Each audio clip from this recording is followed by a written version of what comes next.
que tout le monde entend bien ce que je raconte. C'est bon? Allez, on est parti. Donc, on va regarder. Donc, chez moi, c'est le grand C. C'est le cas particulier des métaux.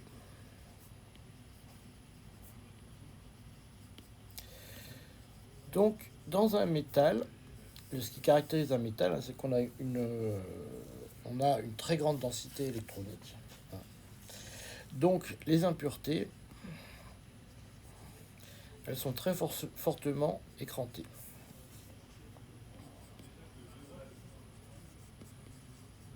Par les électrons de conduction. Ce qui n'est pas le cas dans un semi-conducteur. Enfin, à faible dopage en tout cas. Alors, la longueur d'écran. Donc ça, je pense que, je sais pas, vous l'avez pas forcément vu, ça dépend d'où vous venez, mais enfin, je vous donne la solution. Ce qu'on appelle la longueur de Thomas Fermi.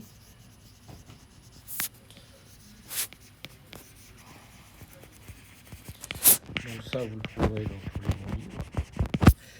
Et cette longueur de Thomas Fermi, elle s'écrit, donc c'est celle qu'on appelle K0, hein, dans les autres cours on les appelait K0.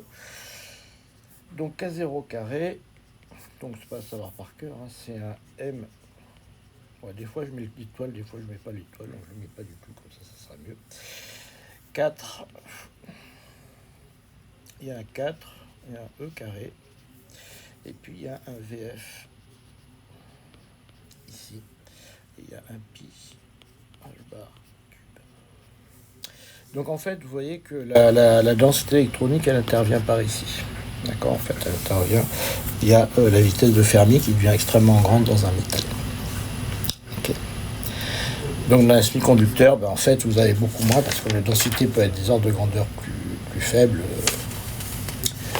mais beaucoup plus bas. Bon. Donc, on va reprendre comme précédemment. Hein. Donc, on va réinjecter ça dans notre surface efficace de collision. Ça, c'est ce qu'on a fait la dernière fois pour le cas des semi-conducteurs. Et on obtient que sigma de oméga, eh bien, ça vaut simplement... on reprend la formule, hein, donc je vous la réécris simplement. Z E au carré M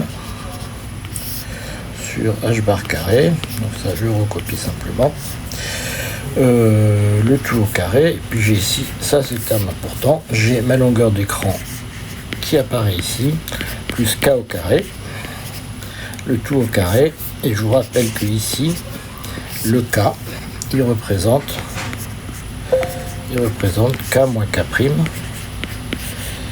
Donc c'est la différence, c'est le transfert de quantité de mouvement entre mon électron qui arrive et mon électron qui est diffusé. Et Z, lui, c'est la différence de valence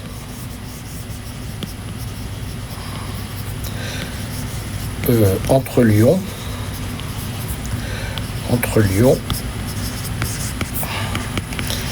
et un électron du réseau. Quelqu'un qui arrive et les électrons du réseau.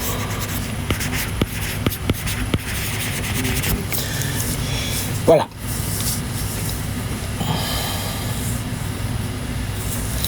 Donc, en fait, donc l'impureté,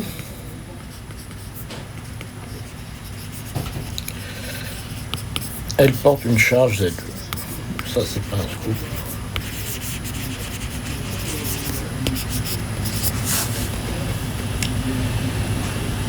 Donc maintenant, je vais simplement reporter ça dans l'expression qu'on avait tout à l'heure. Hein. Ça, c'est une expression qu'on avait établie. Donc, ça nous donne que simplement le temps de relaxation. Donc, pour un vecteur d'onde K, je l'indice K. C'est simplement NI. Ouais. Ouais, c'est celle qu'on a vue tout à l'heure. C'est juste celle qu'on a vue à la page précédente. Ok. C'est NI fois V. Donc, V, c'est la vitesse des électrons. Fois 2pi, donc ça c'est toujours la même formule, hein, donc je vous la mets directement, fois 4, alors je ne sais plus pourquoi on avait un 4, vous regarderez, et puis là arrive ce que je viens de calculer, Z au carré M sur le h bar carré, donc ça c'est ce qu'on avait juste au-dessus, au carré, et là on a l'intégrale qui était l'intégrale générique qu'on avait, si vous vous souvenez, on avait ici un 1 moins cos θ fois sinus θ d θ, c'est tout ce qui nous restait de l'intégrale sur les angles, puisque les autres termes s'annulaient. Par contre, on a toujours en dessous le K0 carré, et puis il nous reste un 4K carré, sinus carré θ sur 2. Donc ça, c'est simplement le petit jeu qu'on avait fait dans la mesure où tout ça est élastique. On pouvait remplacer ce terme-là, K0 plus K carré, dans la mesure où K représente la différence de vecteur et qu'on est, élastique. Donc vous avez K est égal à K' en vecteur. On arrivait assez simplement à cette expression.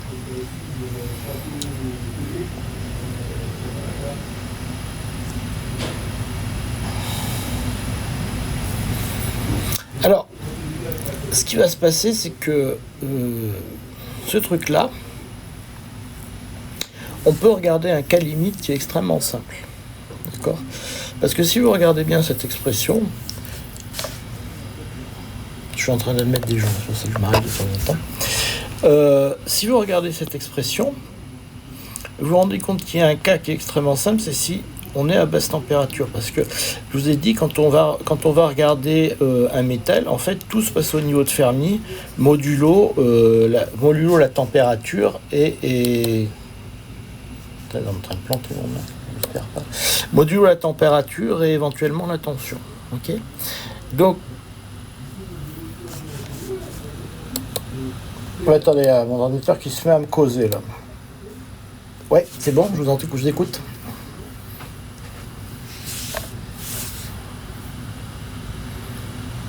Voilà, c'est ce qu'on appelle charge imbalance, c'est-à-dire comment on appelle ça, enfin, c'est la différence de charge. Alors, vous voyez que ce qui va vous rester devant, c'est simplement ce terme en z carré.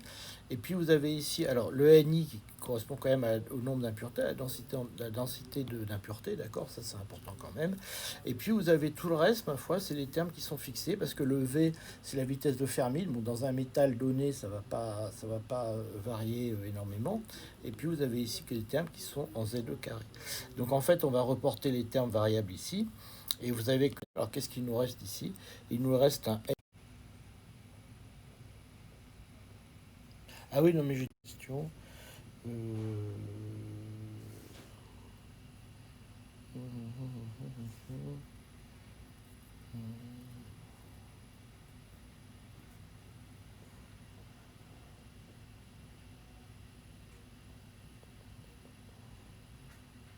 Non, ça c'est le signe.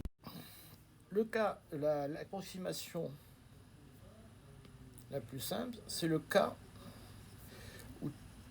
où t est très petit. Tu vas pouvoir l'écrire de façon un peu plus plus scientifique, si vous voulez. Donc si vous êtes à très basse température,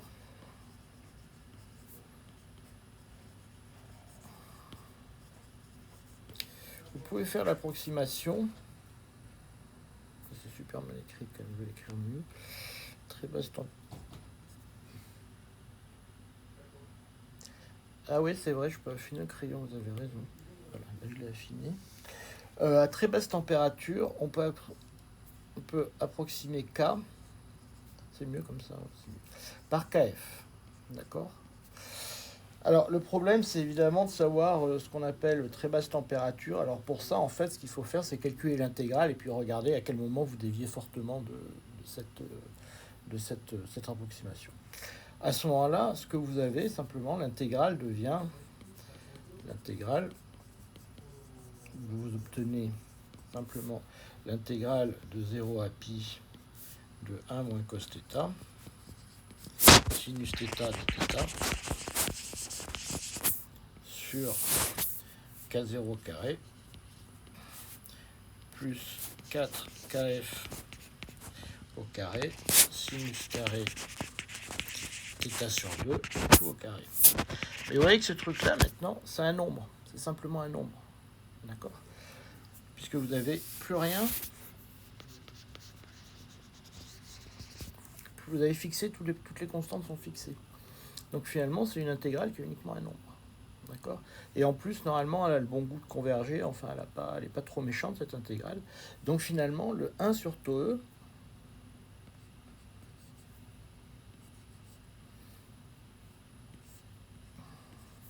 c'est simplement un terme qui va être en z carré.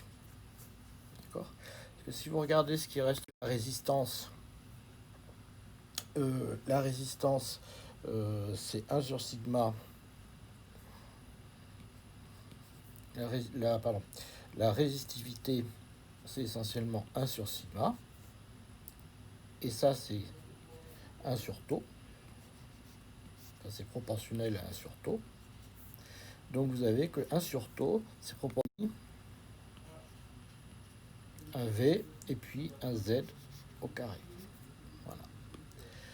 Donc ça veut dire qu'à basse température, alors ça a un nom, ce petit machin, c'est la règle de Lint. Je ne sais pas pourquoi elle s'appelle comme ça.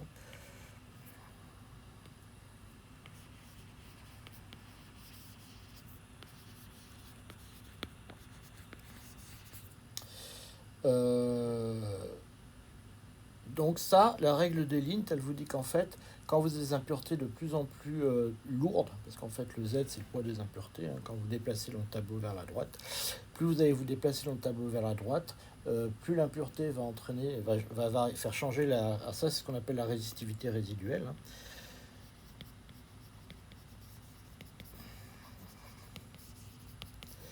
Eh bien, la résistivité résiduelle va varier comme la différence de charge au carré. D'accord. Donc ça va très très vite. Okay. Alors c'est assez facile à comprendre. Finalement, plus vous êtes chargé, plus vous allez diffuser sur une grande surface. Hein. Donc plus vous allez être efficace. Alors, cette résistivité résiduelle, vous voyez autre chose, c'est qu'elle vous donne aussi ici le NI. Alors le V, on s'en fiche un peu parce que le V, c'est la vitesse de Fermi. Bon, c'est un truc qui va pas... Même si vous mettez un peu de dopage, ça va pas bouger BZF. Hein. Donc ça, parce que les quantités de dopants que vous mettez, elles restent de toute façon petites. D'accord. On n'est pas en train de mettre des dopants à des quantités énormes. Donc en fait, le V, il ne va pas influencer beaucoup. Ce qui va influencer, c'est le NI et le Z. Donc selon la nature du dopant que vous mettez, vous allez avoir une variation en Z carré. Donc ça c'est assez important en fonction de la charge imbalance que vous avez entre l'impureté et le réseau. Et puis vous avez le NI ici qui intervient, donc vous avez une correspondance directe entre la concentration en impureté et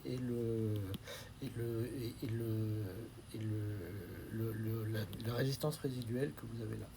Donc c'est pour ça que la mesure de la résistivité résiduelle, donc ce qu'on appelle le RRR, du RRR, ça vous donne la pureté du métal. Donc ça, c'est un truc qui est utilisé par contre encore aujourd'hui, hein, si vous voulez. Quand vous voulez mesurer la pureté du métal, vous faites une mesure de RRR. Alors ça peut varier beaucoup, hein, si vous voulez. Quand vous avez un métal qui est fait, je veux dire, moi, si vous prenez un métal qui est fait là, comme ça, à l'arrache dans un labo, le RRR, il est ridiculement bas. Vous avez un facteur 100, au mieux. Par contre, si vous avez des gens qui font des métaux extrêmement purs, machin, et qui sont bien évaporés, parce que ça c'est important aussi. Il ne faut pas avoir de joints de grains, de machin, de trucs. Vous pouvez avoir des RRR qui font des milliers, voire des centaines de milliers. D'accord. Et donc ça, ce RRR, c'est... Ouais.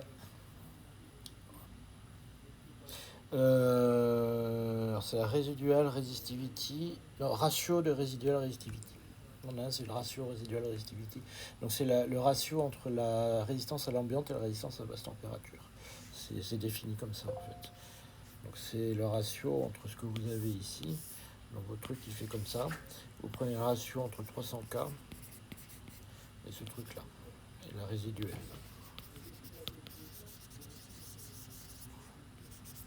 Excusez-moi, je ne vous ai pas défini vous faites le ratio entre le rho à 300K. Alors pourquoi 300K? Parce que c'est ce qu'on mesure à l'ambiante, c'est pour ça. Donc vous faites le ratio entre 300K et la basse température, c'est pour ça que ça s'appelle du RRR. Et donc le RRR que je mesure moi en général, c'est à peu près une centaine, quoi, quand tout se passe bien. Et ça, c'est vraiment un métal qui est mauvais, qui a été mal évaporé. Et puis vous arrivez à 1000, 100 000 dans des métaux qui sont vraiment préparés pour. et qui coûte très cher au passage. Et puis, ça, par exemple, quand vous voulez vraiment avoir des métaux purs, par exemple, ça peut arriver pour la conduction thermique ou des manips très spéciales, eh bien, vous travaillez votre métal pour avoir des très gros FFR. Alors, pour la petite histoire, quand même, il faut savoir que ce calcul, il a quand même un défaut, c'est qu'il surestime la section efficace de diffusion.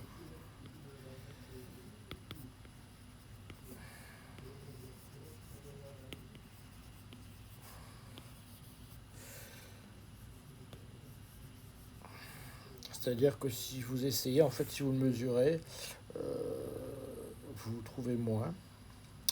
Alors ça a été modélisé plus tard par Jacques Friedel. Il a développé ce qu'on appelle le modèle des déphasages.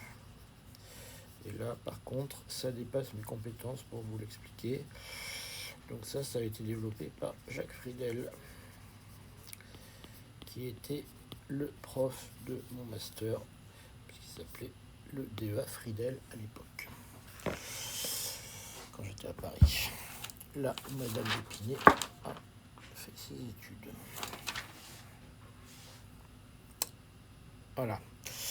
Donc ça, c'était un truc que les gens se sont excités dessus dans les années 50, 60, c'est-à-dire comprendre pourquoi dans un métal, on avait une résistance résiduelle, on n'avait pas un truc qui divergeait violemment, et effectivement, en fait, ça peut monter très très haut en conductivité, enfin descendre très bas en résistance, mais en fait, le truc, c'est que c'est dû à ces impuretés résiduelles qui vont continuer à vous faire une résistance finie, même dans des choses très très propres. Alors, ça, c'était la partie facile du problème. Alors, vous allez voir pourquoi c'est très facile, parce qu'en fait, c'est un problème qui est élastique. D'accord. Là, on va attaquer un problème un petit peu plus compliqué. C'est le dernier qu'on va regarder. C'est qu'il y a un autre modèle de diffusion, alors qui apparaît à plus haute température. Hein, c'est la diffusion par les phonons. Okay. Et ça, c'est le principal vecteur de diffusion quand vous êtes à température ambiante, enfin, jusqu'à assez basse température, en fait, mais en particulier à température ambiante. D'accord. C'est ça qui va vous donner essentiellement de la diffusion. L'expression. On fait des trucs en fait dedans. Comment je vous ai mis ça? Dans quel des deux je me suis planté? Vous avez raison. Voilà. Donc, moi je sais pas où vous en êtes, mais moi c'est un 2, donc je sais pas. Faut peut-être que je numérote. Diffusion des électrons par les phonons. Alors, ce qui se passe ici, c'est que je vais sauter pas mal de trucs, parce qu'il y a toute une partie qui sera faite par Thierry Klein dans son cours de seconde quantification. Donc je vais toute la théorie sur le couplage électron-phonon, je vais sauter les étapes, je donnerai juste les grandes étapes du calcul. Donc la première chose qu'on va regarder, c'est simplement le couplage électron-phonon. Donc il faut quand même que vous sachiez de quoi on parle. Donc le modèle le plus simple, c'est on va regarder un électron qui arrive ici avec un vecteur long de K, et puis qui se fait diffuser ici avec un vecteur K', et au passage il mange un phonon qui a ici un vecteur d'onde Q. Okay. Donc avant j'ai un état K et puis j'ai un nombre de phonons nu Q, et après j'ai un vecteur K' et j'ai un nombre de phonons nu Q dans les. Alors, ce qui est chiant avec les phonons, c'est qu'ils ont le mauvais goût d'apparaître et de disparaître, si vous voulez. C'est un peu pénible. Parce que quand vous travaillez avec des phonons, vous avez non seulement la conservation d'énergie, les quantités de mouvement, mais en plus, ils apparaissent, ils disparaissent. Donc, c'est un truc qui est un peu chiant, quoi. Alors, le couplage électron-phonon, en fait, c'est quelque chose... d'un point de vue fondamental, c'est assez bête, hein, parce que le couplage électron-phonon, bah, finalement, c'est simplement dû au fait qu'un phonon, c'est quoi? C'est simplement un atome qui se déplace, hein. Ça c'est tout bête. Et donc le couplage électron-ion, bah, on peut l'écrire simplement somme sur n, donc n c'est le nombre d'atomes, hein.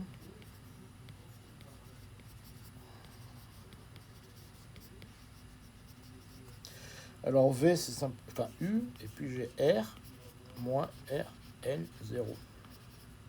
Non, Rn, pardon, d'ailleurs, il n'y a pas de 0 pour l'instant. Donc ça, c'est la position de mon électron. Puis ça, c'est la position de l'ion.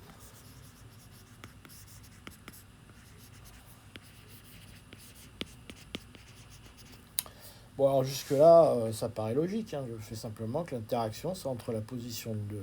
Il y a M. Geoffroy qui est mort de rire, je ne sais pas pourquoi. Et donc, c'est la position de l'électron et la position de l'ion. Donc, effectivement, j'ai une interaction électrostatique. Alors, en fait, ce qu'on va déjà poser, c'est que première approximation, c'est que pour des petites oscillations,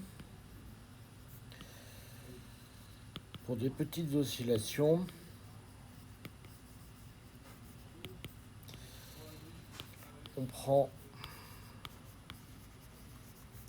Rn qui est égal à Rn0. Donc ça oscille autour de la position d'équilibre. Ça va pas bien loin. Donc ça, c'est la première approximation qu'il y a dans le Schmele. Ok.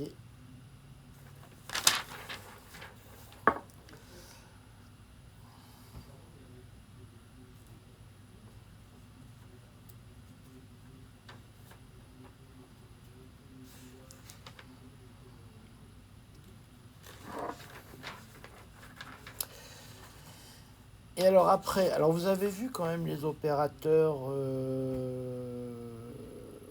A+, C+, et tout ce bazar, ça vous connaissez. D'accord, vous connaissez ça par cœur. Bon. Donc là, je vais vous balancer un opérateur avec plein de A+, trucs comme ça. Donc je vais vous demander de l'admettre. Vous arrivez au fait, alors si vous moulinez tout ça, vous arrivez au fait que l'hamiltonien de couplage électron-phonon. Alors en fait, vous verrez que si vous avez bien compris les opérateurs A+, C+, même si vous ne savez pas d'où ça vient, c'est assez facile à comprendre. Donc c'est une somme sur Q, K, K' et Q. Donc c'est K, on va commenter après, d'accord. Ça c'est sur la première zone de Brillouin. Bon, ça c'est... Alors vous avez un terme I, puis vous avez ici H bar, 2M, N, oméga Q.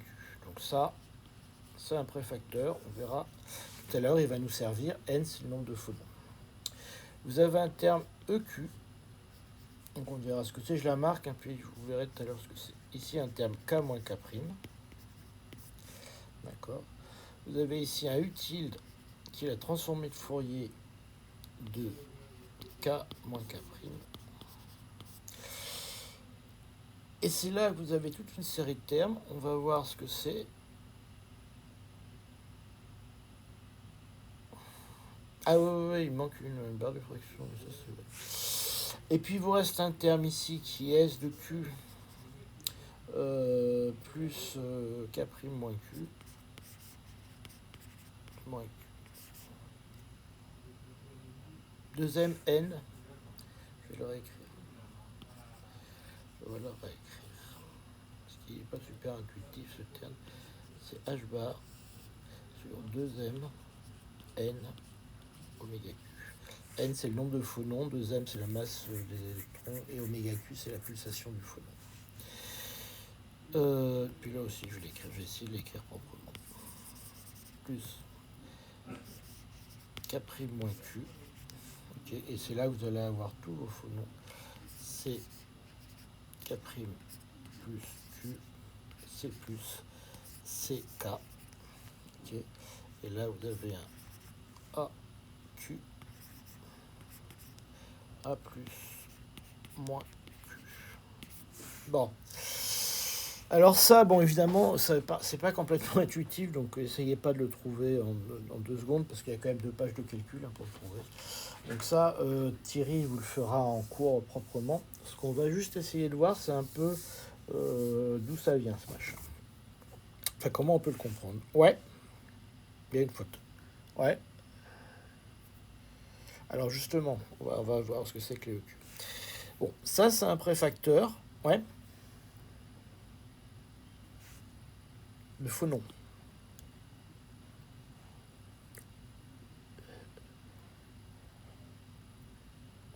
Ça, lequel? Ça? Le utile? Ça?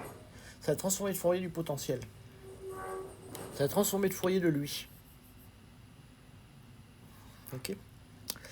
Donc là, effectivement, on est passé dans l'espace des cas. On est passé complètement dans l'espace de cas. Donc, bon, ça, vous verrez comment ça se fait. Donc, en fait, AQ plus A plus moins Q. Alors, il y a un plus entre les deux, effectivement. Alors, faites attention à une chose. Ah ouais, importante. Là, c'est un produit scalaire entre EQ et K moins K'. D'accord?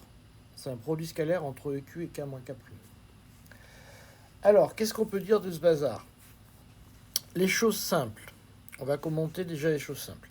Là, on a un préfacteur qui représente la force du couplage. D'accord?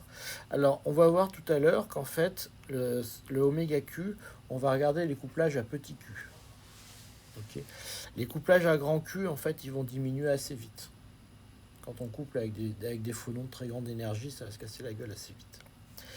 Ce truc-là, il a un sens que vous pouvez comprendre, en fait, parce que EQ, c'est le vecteur de polarisation de phonons. D'accord. Et K-Q', c'est le vecteur qui représente la différence entre le phonon incident et le phonon qui repart. Donc en fait, ça vous donne en gros, si vous imaginez un vecteur K-K', donc à une différence comme ça, et un phonon qui est polarisé perpendiculairement, eh bien ils ne peuvent pas se coupler. D'accord. Donc en fait, ça vous donne, typiquement, ça donne, si vous voulez, la différence entre le phonon, mettons, qui arrive comme ça et qui va être diffusé comme ça. Si vous cherchez à le coupler avec un phonon qui arrive comme ça, c'est pas possible. D'accord. Ce qui est assez logique. D'accord. Un phonon comme ça ne pourra jamais se coupler pour faire une diffusion qui va être dans ce sens-là. Okay. Donc on est bien en train de regarder un produit scalaire EQ fois K moins K'. Okay. Parce que le phonon, il a bien un vecteur de polarisation. D'accord. Alors le utile, en fait, il représente le potentiel. La transformation du potentiel a une longueur K-K'. Donc ça aussi, c'est assez logique parce qu'en fait, on regarde le potentiel pour un couplage de type K-K', donc pour transférer la quantité de mouvement à K-K'. Okay, c'est le potentiel créé par le phonon à la longueur d'onde K-K'. Donc tout ça, ça va assez bien, c'est assez logique. Alors ce terme-là, il est un peu moins intuitif, c'est le facteur de structure. Donc ça veut dire finalement que vous pouvez diffuser seulement si le vecteur K-K' vous donne un vecteur Q qui appartient au réseau réciproque. Alors ça, c'est pas du tout intuitif d'où ça sort. Donc ça, je vous le demande de l'admettre, hein, ça sort du calcul assez facilement, mais comme ça, c'est pas tout à fait intuitif. Et alors ces termes-là, vous voyez tout de suite d'où ils viennent. Ils vous disent que vous avez quoi? Vous avez détruit un phonon de vecteur K.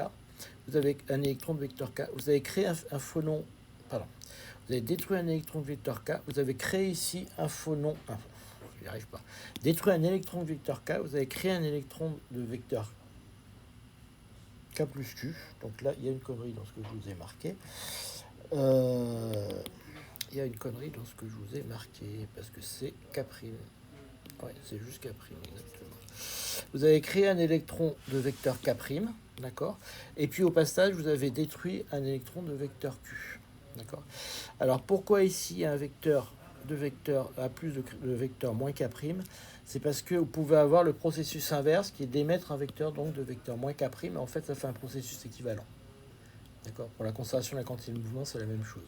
Donc vous avez le processus équivalent qui convient à émettre un vecteur de moins Q. C'est la même chose que d'absorber un phonon de vecteur Q. D'accord. Donc ça, c'est assez simple à comprendre. Je détruis un vecteur K, j'émets un vecteur K' en absorbant un vecteur Q, ou alors je fais la même chose mais en émettant un vecteur moins Q. D'accord. Et donc ce terme-là, c'est parce que je regarde la polarisation de mon phonon par rapport au vecteur de diffusion ici. Et ça, c'est le potentiel pour un vecteur K moins K', donc ça a transformé le Fourier du potentiel. Okay. Bon, ça, on laisse tomber, on l'admet. Et ça, c'est la force du couplage, d'accord, qui dépend de la pulsation de mon phonon et du nombre de phonons. Est-ce que l'interprétation, la lecture vous paraît plus claire? Alors vous inquiétez pas d'où ça vient, ça vous le démontrerez, il faut 2 pages quand même. Donc vous laissez tomber de savoir d'où ça vient. Est-ce que vous arrivez à comprendre un peu l'idée de ce truc-là?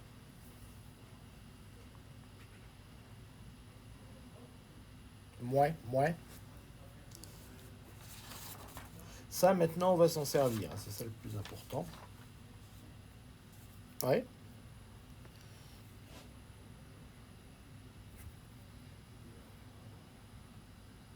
Attendez.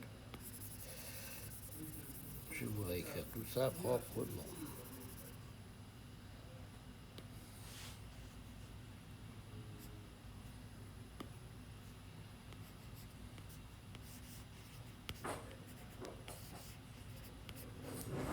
Émetteur, tout ça.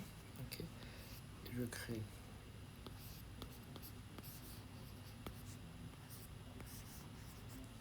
Oui, c'est un indice de S.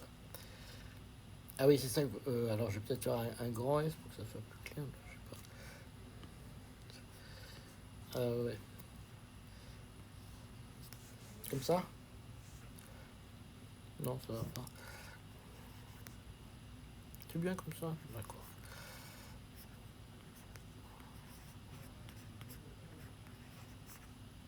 Comme ça? Alors en fait, comment vous dire, un des buts du cours de seconde quantification, enfin à mon sens, et je pense que Thierry le partagera si vous voulez, c'est que vous soyez capable justement de comprendre tout de suite, par exemple ce terme-là, de savoir tout de suite comprendre que je défais un faux nom en K, j'en crée un K', A plus Q, A moins Q, donc ça correspond à ça, et de comprendre que ça c'est la force de l'interaction, c'est de savoir lire une formule comme ça très rapidement, quoi. Évidemment les détails après... Hmm. Ah ouais. Ah. Non, c'est dommage parce que c'est vraiment, si vous voulez, dès que vous ouvrez un papier, vous en avez des trucs comme ça, quoi. Dès que vous regardez un papier un peu théorique, vous en avez. Il faut vrai. Et ça, si vous voulez, c'est un langage de lecture, hein, c'est un peu comme lire le latin ou lire les trucs, c'est simplement un langage, vous voyez. Ça fait ça, ça fait ça. Ça, c'est le terme de la force du machin, et puis c'est tout, hein, c'est tout ce qu'on voit. L'idée, ça serait justement que si vous voyez une formule comme ça et sans l'avoir, sans comprendre d'où ça vient, vous compreniez ce qui se passe, quoi.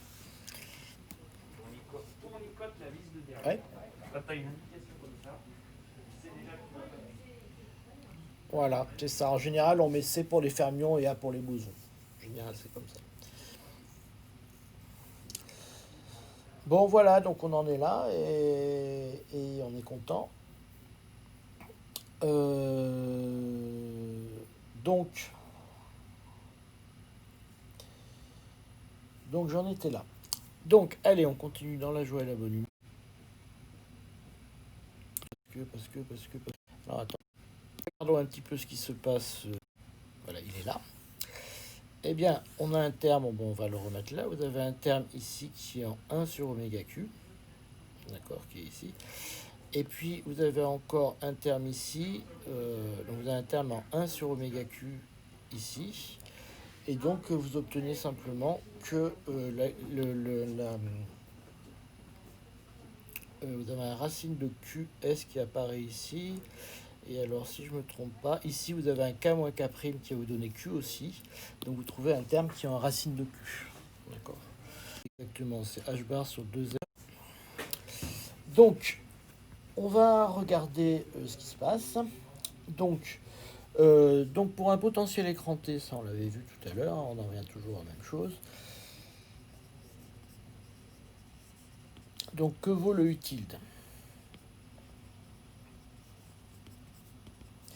Pour un potentiel écranté, on a le U tilde de K, parce que K c'est K moins K', donc c'est exactement dans ce que j'avais avant, d'accord, qui vaut 4 ZE carré M. Il est en haut là. Carré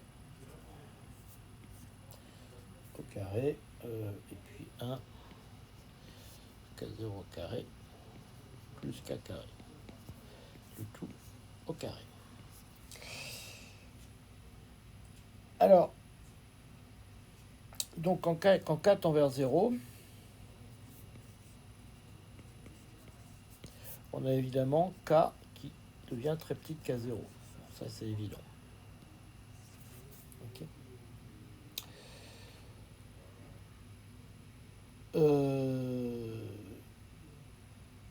Alors ça, on regarde en fait, ça revient à regarder les processus qui sont très proches du centre de la zone de Bréouin. D'accord ?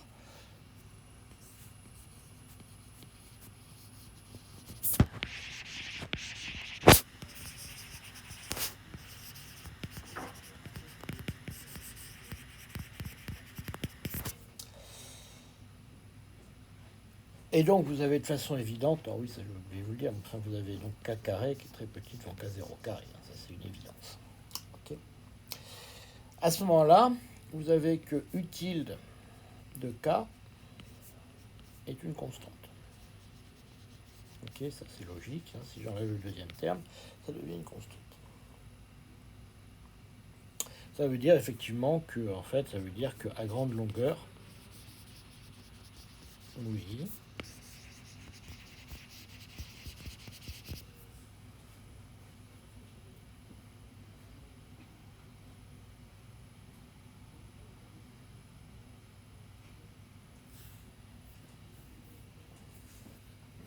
ou c'est le sigma. Non, c'est le sigma, effectivement, c'est le sigma, c'est pas le U. On est jusqu'à. Excusez-moi, il y a Arnaud Ralco qui passe dans le couloir. Il y a un quart d'heure. Non, vous avez raison, c'est le sigma. Non, j'ai dû enlever. Non, non. C'est pas le sigma, c'est le U de sigma, ça contient ça. Ça, c'est le sigma. Parce que le sigma comprend le U de K, c'est ça le truc, donc j'ai dû me planter quelque part. Donc ça, c'est le sigma. C'est le sigma, celui-là. Donc en fait, à grande longueur d'onde, à grande longueur, le potentiel est constant.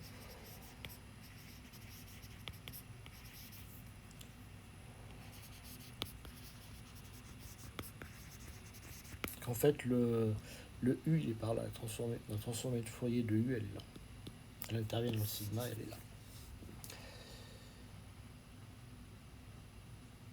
Alors, ce qui est plus intéressant, c'est que pour les petits Q,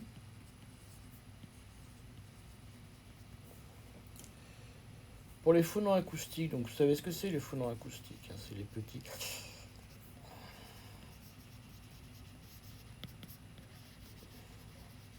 Alors vous n'avez pas trop de couplage avec les phonons optiques pour une raison simple, c'est que si vous regardez votre relation de dispersion, en fait les phonons acoustiques, ils ont beaucoup d'énergie à Q égale 0. Ce qui n'est pas le cas des électrons. Forcément, les électrons à Q égale 0, ils n'ont pas d'énergie. D'accord ? Parce que H bar de K2 sur 2M, à K égale 0, ça fait 0. Donc vous ne pouvez pas coupler un électron avec un phonon acoustique. D'accord ? Par contre, vous pouvez avec un phonon optique. Par contre, vous pouvez le coupler avec un phonon acoustique. D'accord ? Donc pour les phonons acoustiques, c'est-à-dire à petit Q, vous pouvez écrire simplement l'approximation que oméga Q est égal à Q fois S, avec S, c'est la vitesse du son. D'accord ? Ça paraît raisonnable. Et dans ce cas-là, si vous regardez bien ce que ça donne, d'accord, si on regarde l'hamiltonien électron-phonon qu'on vient de marquer, eh bien, c'est hamiltonien électron-phonon que j'ai perdu. Donc vous avez le terme qui est, alors on va dire que... Donc vous avez H bar sur 2mn oméga Q avec une racine carrée, ça vous donne un terme qui est en 1 sur Q, d'accord. Et puis vous avez aussi le K moins K', ça vous donne un terme, c'est à peu près Q, d'accord, ça c'est dans l'ordre de Q. Donc vous trouvez finalement que l'hamiltonien électron-ion, électron-phonon, pardon,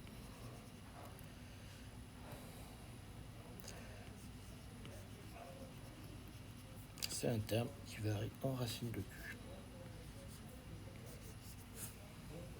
D'accord. Ça, c'est un premier résultat. Avec U de Q qui est une constante.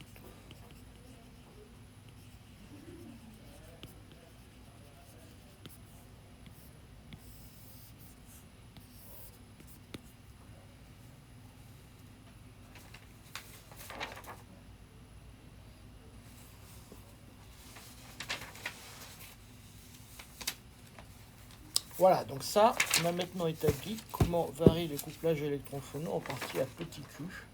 D'accord, on a établi que le couplage électron-phonon varie comme racine de q. Alors évidemment, vous pouvez marquer dans un coin pour vous en souvenir. Ça, c'est dans la limite q tend vers 0. Dès qu'on dépasse les phonons optiques, ça devient complètement faux. D'accord.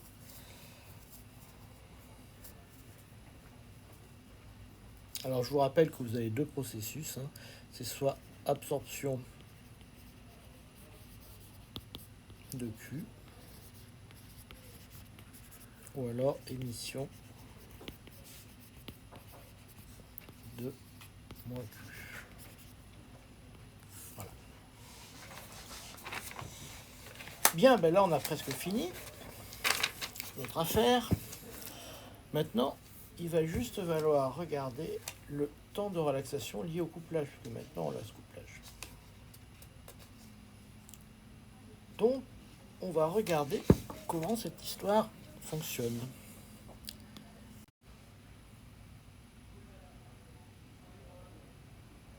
Pardon ?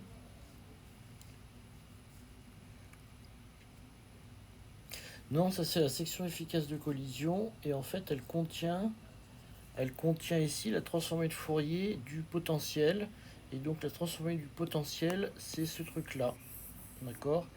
Et ça doit être ça avec un U quelque... Faudrait que je revienne exactement sur les bonnes formules, parce que Loan m'a fait remarquer, parce que le sigma de oméga contient la transformée de Fourier du U de K, donc il faudrait que je vous déconvolue exactement qui est qui, d'accord ? Je vous le mettrai dans le... Parce qu'elle m'a fait remarquer qu'effectivement c'est la formule qu'on expliquait avant, donc il faudrait que je déconvolue qui est qui dans cette histoire exactement. Donc je regarderai dans mes notes... parce que dans mes notes, je pense que j'ai zappé des tas de termes, en fait, des tas de préfacteurs qui m'emmerdaient. Donc je pense qu'elle me fait remarquer fort justement que j'ai deux fois le même terme. Parce que je pense dans une formule, j'ai dû enlever tous les préfacteurs qui m'emmerdaient. Donc effectivement, du coup, ça donne la même chose, alors que ça devrait pas.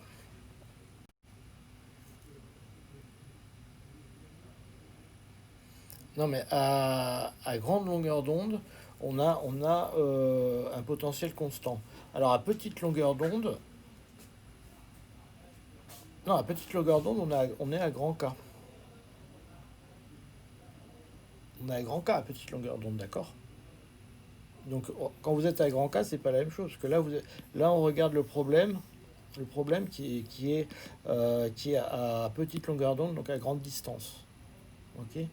Donc à grande distance, on regarde un potentiel constant, ce qui est assez logique finalement, parce que vous êtes sur des grandes longueurs d'onde. D'accord ? Là, c'est un autre problème. On regarde le problème qui se passe pour les petits K. D'accord ? Pour les petits Q. C'est les problèmes où vous diffusez très peu. D'accord ? Interpellé.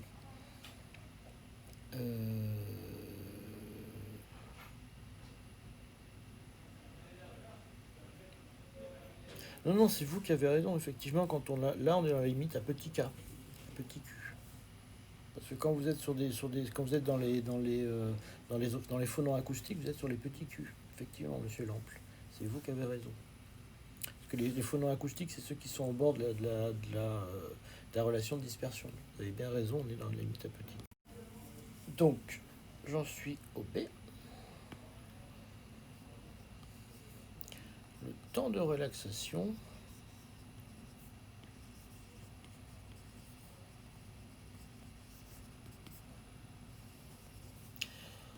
lié au couplage.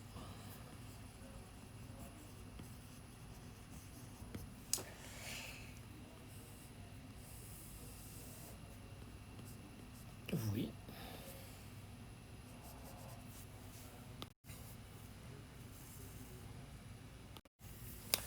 Bon, les temps de relaxation. Donc, la probabilité de diffusion.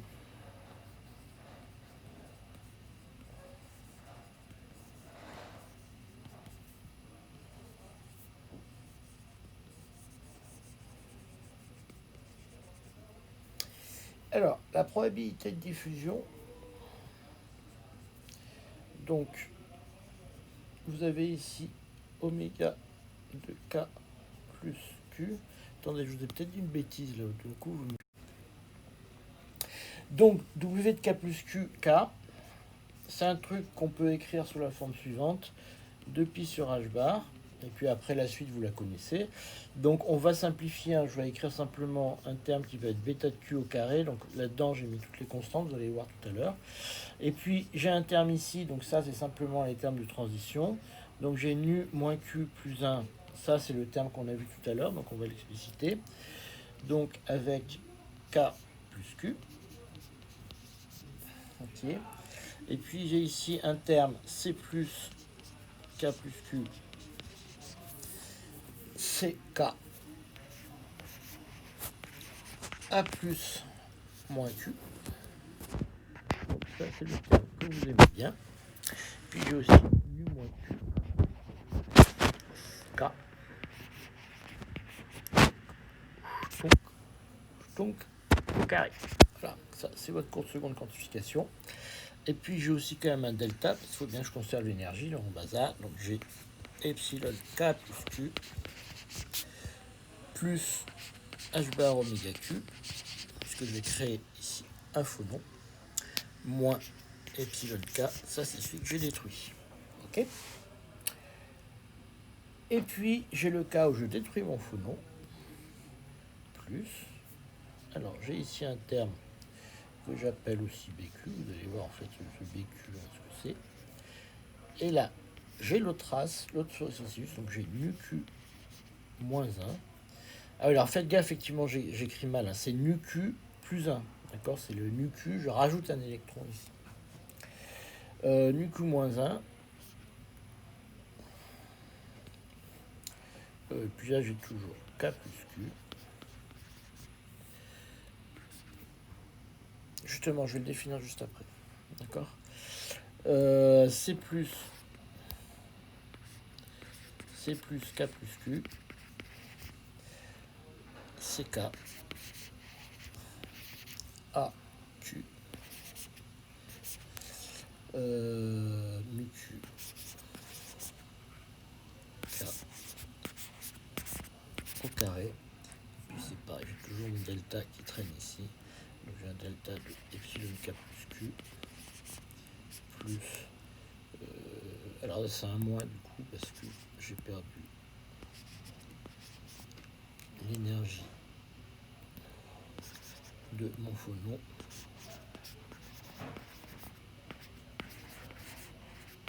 Et donc le bêta q, c'est ce que j'avais mis, c'est le début de mon hamiltonien de couplage, donc j'ai tout mis dans un bêta q, est égal à i facteur de h bar sur 2mn oméga q, facteur de q tilde de q. D'accord. Donc là j'ai mis tout le reste de mon hamiltonien, et puis j'ai mis, donc je suis parti sur les phonons acoustiques, donc j'ai sorti un q et j'ai un tilde de q.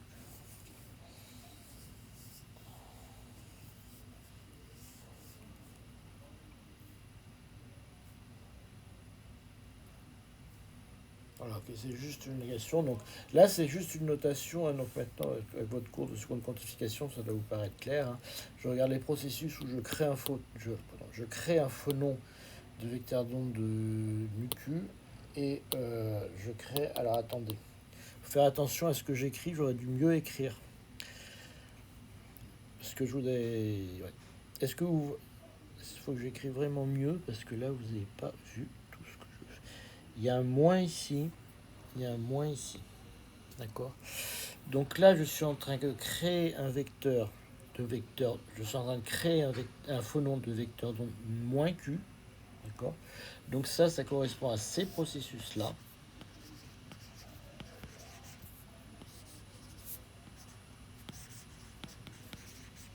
D'accord. Et là, je suis en train d'absorber un vecteur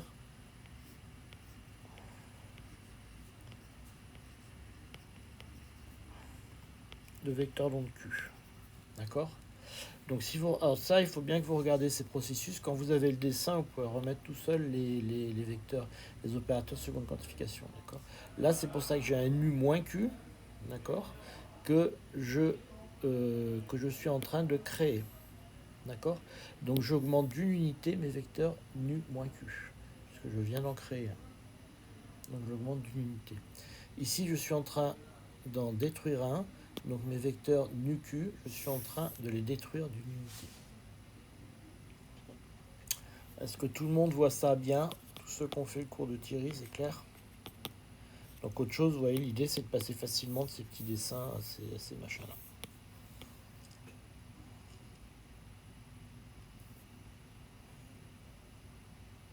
Des questions là-dessus?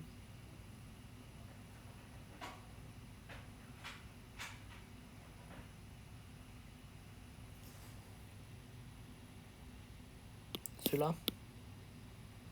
Ce qui vous choque, c'est celui-là ou c'est celui-là? Ou les deux?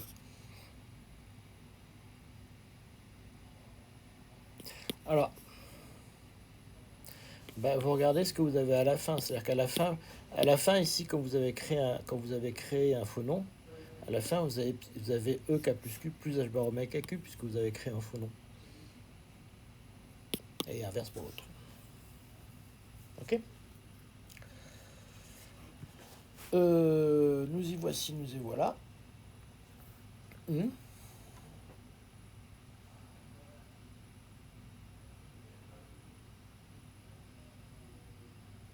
Ah bah oui, bien sûr.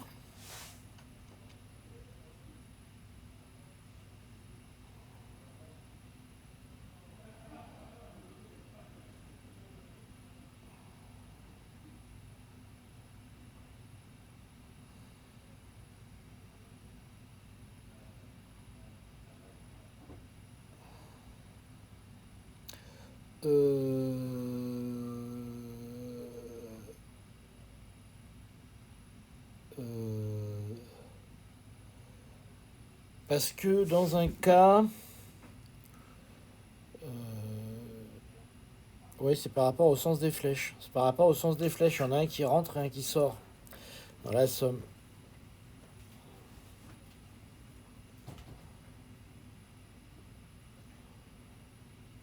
Ouais, c'est ça.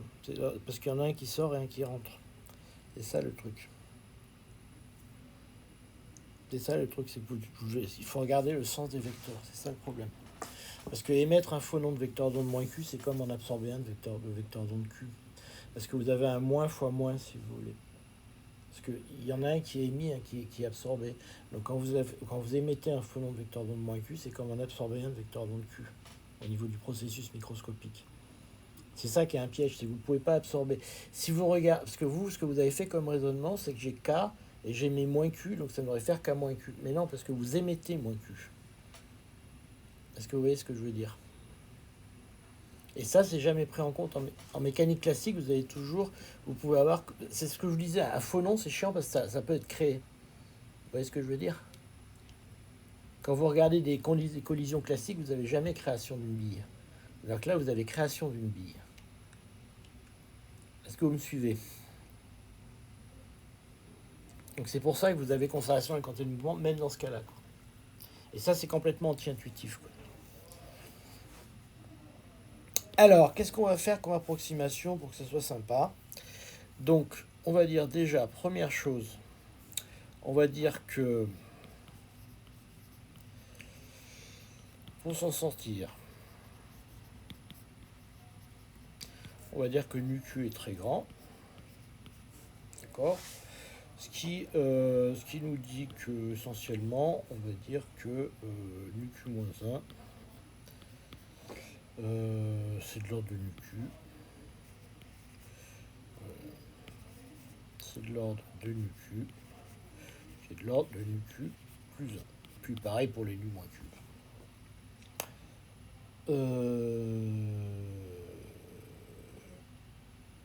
Bon. Alors.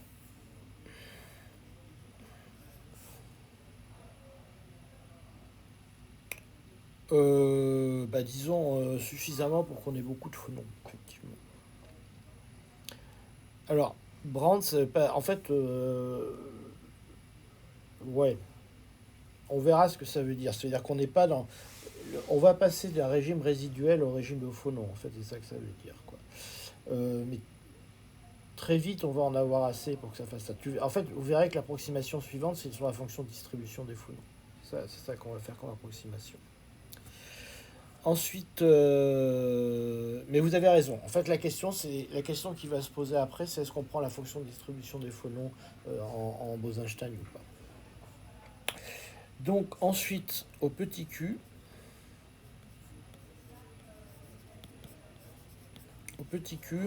ce qu'on va dire, c'est que on a des phonons de basse énergie.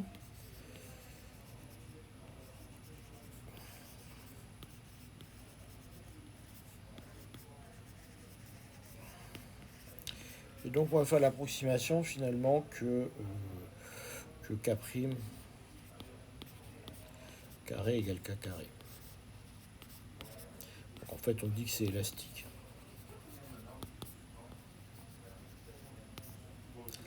Voilà, donc on a une diffusion élastique par les phonons. Bon, ben ça c'est bon, donc on est content avec ça. Donc on a déjà fait deux belles approximations qui vont quand même nous aider. Donc on a des termes qu'on va pouvoir regarder. Donc on va reprendre maintenant notre probabilité de transition, là, puis on va faire des approximations dessus. Alors ce que vous voyez déjà, c'est que vous avez des termes phonons et des termes électrons qui sont séparés. Donc on va pouvoir séparer cette partie en deux, puisqu'on a les C+, qui n'agissent que sur les électrons, et des A qui n'agissent que sur les phonons. Okay. Donc on va faire ça. Donc on va remettre tout ça là-dedans. Alors en fait il y a deux termes, hein. Je vous ai fait le premier, mais le deuxième vous faites pareil, hein. C'est pas compliqué, sauf que en fait le deuxième, comme vous avez pas là le premier vous avez fait avec quoi, avec le Q, ben là vous avez un truc de AQ, donc au lieu d'avoir des je sais pas quoi, vous aurez parce qu'il y est simplement voilà ce qu'on avait mis dedans, tout ce qui traînait, hein, d'accord. Il y a l'oméga Q, le Q. Alors c'est important quand même, le terme important c'est celui-là, oméga Q, Q, utile Q. Le reste c'est des constantes. Parce qu'on est sur des fermions. Si vous le faites, vous avez un terme, vous avez des AQ, du Q, et ça va vous donner. Si on reprend ici le W, on a, donc je vous le fais pour un seul, hein, ça c'est pareil pour les autres. Donc on a que nu Q, pardon, je commence à me tromper moi-même. On va prendre le premier, nu moins Q plus 1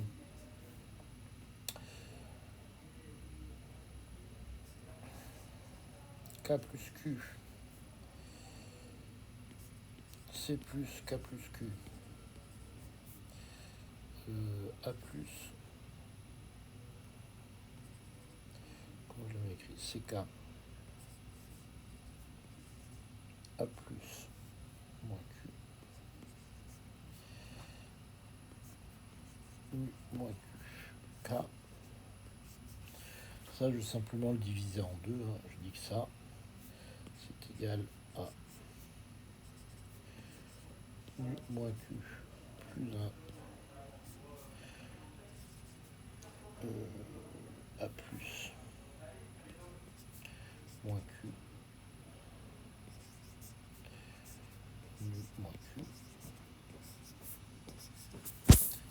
K plus Q C plus K plus Q CK. Comme ça j'ai le droit de le faire, c'est pas un problème.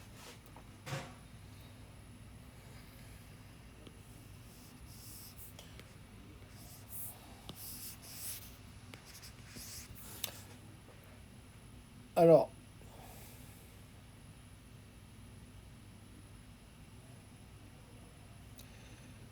maintenant il faut juste que je vous fasse un tout petit aparté, parce que ça je pense que vous avez vu dans le cours de seconde quantification ce que ces opérateurs donnaient pour des fermions, mais pas forcément pour des bosons. Donc je vous mets ici un petit aparté pour des bosons.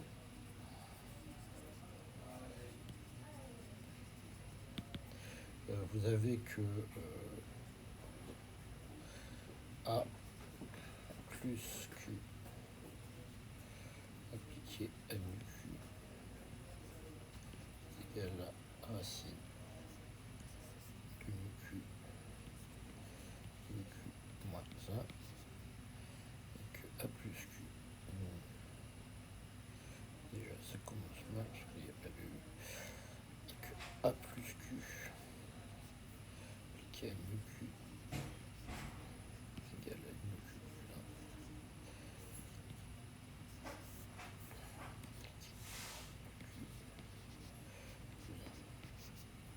Voilà, ça c'est pour des bosons, c'est les valeurs propres,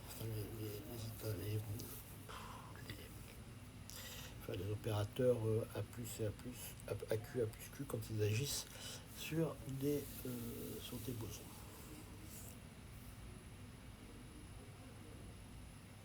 Non, il est temps, on a mis ça, ouais. Vous détruisez un boson, vous créez un boson. Voilà, c'est un opérateur qui vous détruit un boson, donc vous finissez avec un boson de moins. Là, c'est un opérateur qui vous crée un boson, donc vous finissez avec un boson de plus. Vous avez l'air perplexe. Ah non, mais sous la racine, c'est un nombre, là. Oui, le plus 1, celui-là, vous voulez dire? Ah, ben celui-là, c'est un nombre. Vous avez 5 bosons, ça vous fait une racine de 6, quoi. Et par contre, ce nombre-là, comme c'est des bosons, il peut prendre n'importe quelle valeur. Hein. Il peut prendre 5, 6, c'est pas forcément 0 ou 1.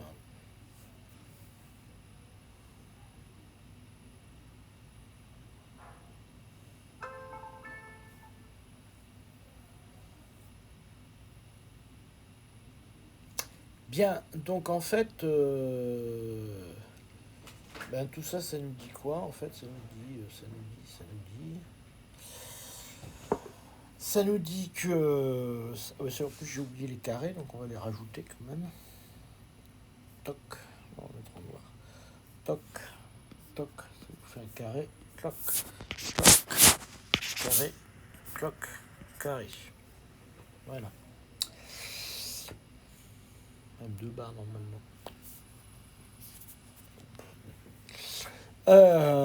Ça nous dit finalement que le terme 1, si on regarde bien, donc on a un opérateur A plus moins Q, d'accord.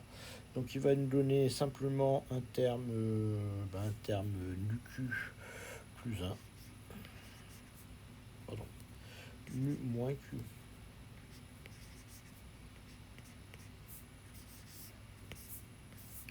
Au carré, poids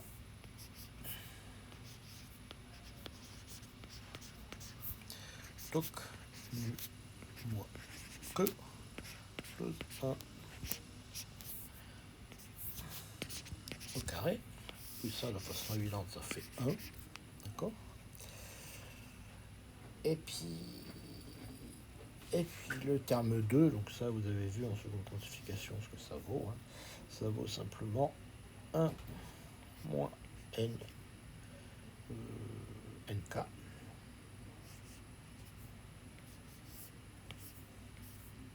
au carré, facteur de k plus q.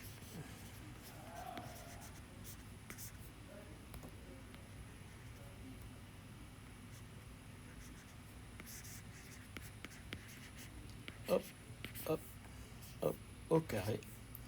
Et ça vaut 1. D'accord avec moi?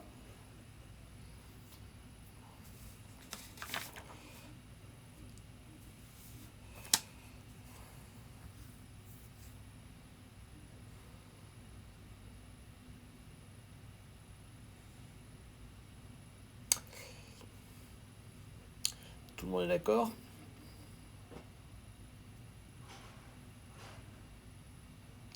Bien, alors on va remettre tout ça, le A+, avec le coup du A+, vous aurez l'autre race, là vous aurez des AQ, donc vous allez avoir des racines de NQ de NQ qui vont apparaître, mais c'est strictement la même chose.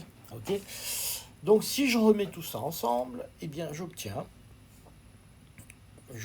que mon truc W K plus QK K, c'est égal à 2 pi sur H bar Alors pourquoi j'ai un 2 pi sur AG? Voilà. Et puis, bon, j'ouvre la parenthèse. Là, j'ai un bêta Q au carré. Donc ça, je vous rappelle. Et puis là, ce qui nous reste, suite à ce calcul-là, c'est un terme en UQ plus 1. Ok. Et puis un terme qui vaut, il nous reste juste le delta, d'accord, de epsilon k plus q plus h bar oméga moins epsilon q. Non, parce que c'était un ratio.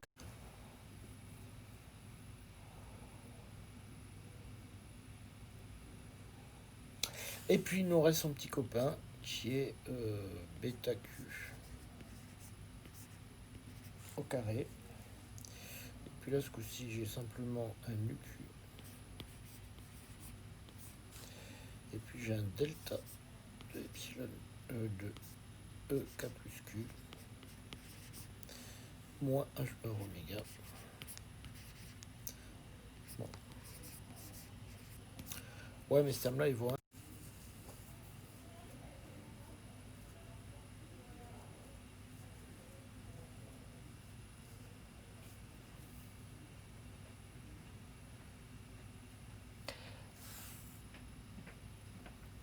Non, parce que quand vous faites ça, vous allez faire apparaître, et sur ces termes-là,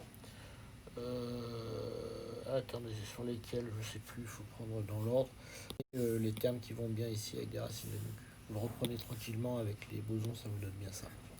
C'est pour ça que vous avez nu plus 1 ici. Ça marche.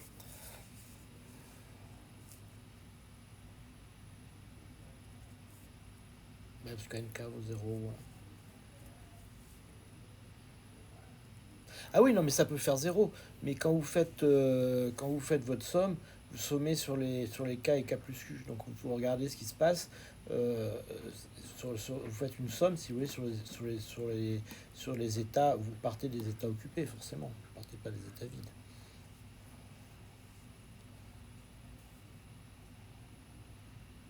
Vous pouvez répéter?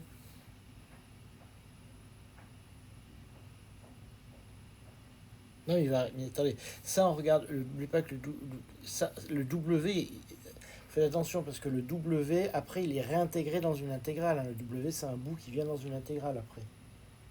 Si vous vous souvenez bien, le W, il rentre dans une intégrale pour calculer le 1 sur tau. Le W, c'est simplement un W qui rentre après dans une intégrale où il y a la section efficace de collision. Ça, c'est juste la probabilité de transition entre un état K, K plus Q. D'accord? C'est pas ça, c'est juste une partie du truc. Après, effectivement, on ressomme tout ça. D'accord? Sur les états K, les états K plus Q. Ça, si vous remontez en arrière, vous verrez le cheminement. Ça, c'est juste un bout. Alors, maintenant, ce qu'on va faire, et on a après, je vous lâche, parce qu'on a presque. Ben, tiens, ça arrive juste après d'ailleurs. C'est que, comme on a des grands nucus, donc ce qu'on va faire, c'est que si on a beaucoup de phonons,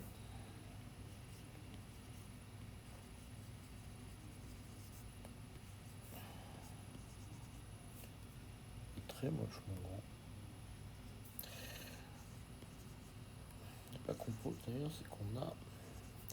On va faire nucu de l'ordre de nucu plus 1. D'accord, ça c'est pas trop déconnant.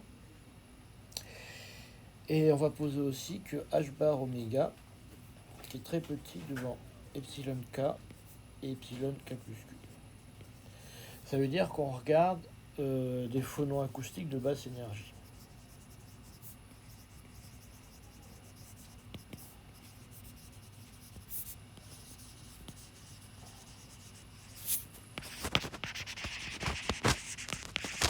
Donc si vous regardez, en fait, on est en train de regarder ici qu'on a une déviation très faible, en fait, hein, si vous voulez. Donc quand votre vecteur arrive ici, donc il dévie en K plus Q, mais ici, le Q est très petit devant les K. C'est vraiment une déviation très faible.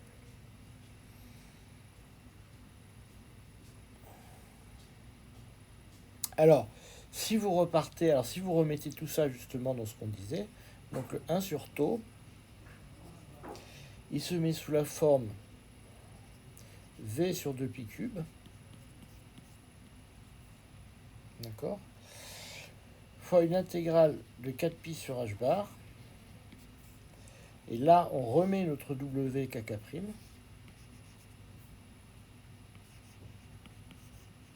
Donc on vient de calculer ici. Et puis il reste toujours le 1 moins cos θ moins tangente alpha sin θ cos phi.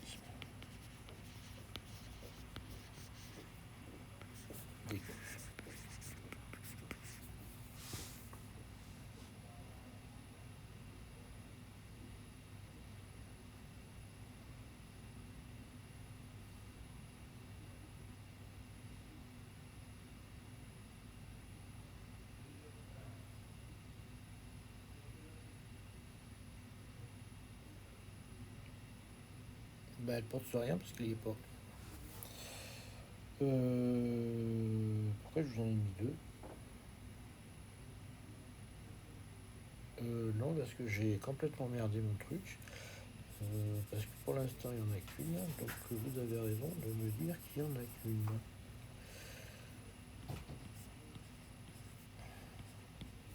Il y a un V sur 2pi cube pour normaliser. Et il n'y en a bien qu'une. Voilà. C'est quand on change de variable.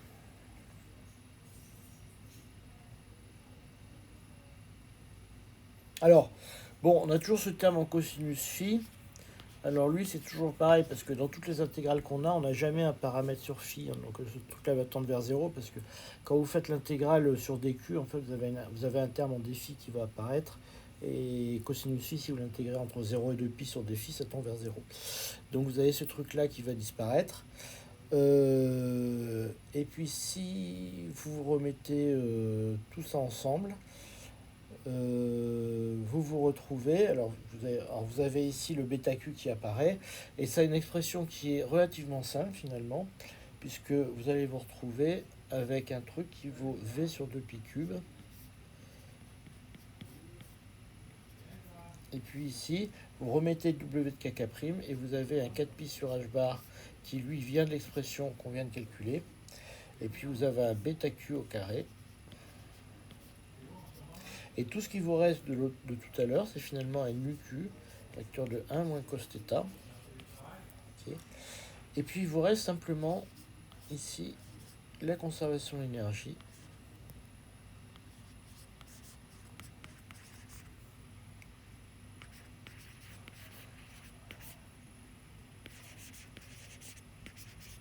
Donc vous voyez qu'en fait tout ce qui nous reste ici, c'est simplement comme on considère que le phonon a une énergie très petite devant l'électron. Bien, on a simplement ici ce qui reste, que en fait on a une diffusion élastique par le phonon.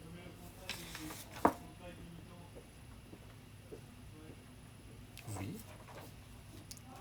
je vous écoute. En personne. Oui. Ouais, là vous avez un tangente alpha qui apparaît. Ben, en fait, il disparaît parce que on a un 0 sur l'intégrale pour le cosinus.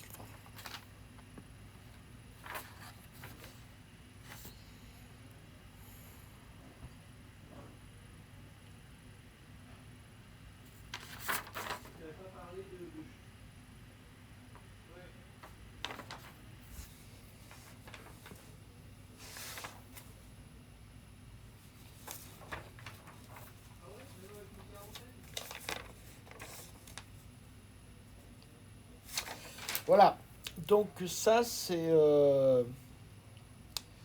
Bon, là on a quasiment fini en fait, donc moi je vous propose de vous arrêter là, je crois que vous êtes tous crevés, puis moi aussi. Donc ce qu'on fera à la rentrée, là il me reste à peu près, mais c'est un peu dommage que je le fasse à l'arrache, parce qu'à partir de cette intégrale, c'est là le plus intéressant. Donc j'aimerais bien prendre le temps de faire les deux en même temps. C'est à partir de ça qu'on va simplement calculer la dépendance en température, en fait, du couplage électron-phonon dans les métaux. Donc c'est là qu'on obtient les lois de puissance que vous connaissez, donc en T4 et en T et en T5 si vous voulez. Donc c'est à partir de là qu'on les établit proprement. Et voilà. Et après, je vous fais un petit truc sur le transport quantique. Voilà, donc, ben écoutez, je vous souhaite